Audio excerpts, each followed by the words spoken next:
আসসালামু আলাইকুম ওয়ারাহমাতুল্লাহি ওয়াবারাকাতুহু। আমরা আজ জানব হজরত ইউনুস আলাইহিস সালামের একটি বিশেষ দোয়া, অলৌকিক ঘটনা। আল্লাহ তাআলা ইউনুস আলাইহিস সালামকে একটি জাতির কাছে নবী হিসেবে পাঠিয়েছিলেন, কিন্তু সেই জাতি বারবার সত্য অস্বীকার করল। দীর্ঘদিন দাওয়াত দেওয়ার পরও না, তখন ইউনুস তার অনুমতি ছাড়াই জনপদ ছেড়ে চলে গেলেন।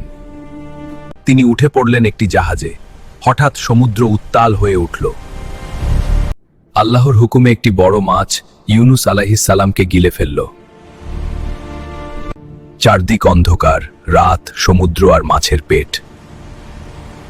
এই গভীর অন্ধকারে তিনি পড়লেন সেই দোয়া, লা ইলাহা ইল্লা আনতা সুবহানাকা ইন্নী কুনতু মিনাজ জালিমিন।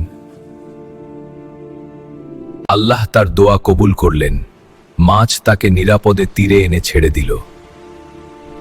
যখনই আপনি বিপদে পড়বেন, ভুল স্বীকার করে আল্লাহর দিকে ফিরে যান।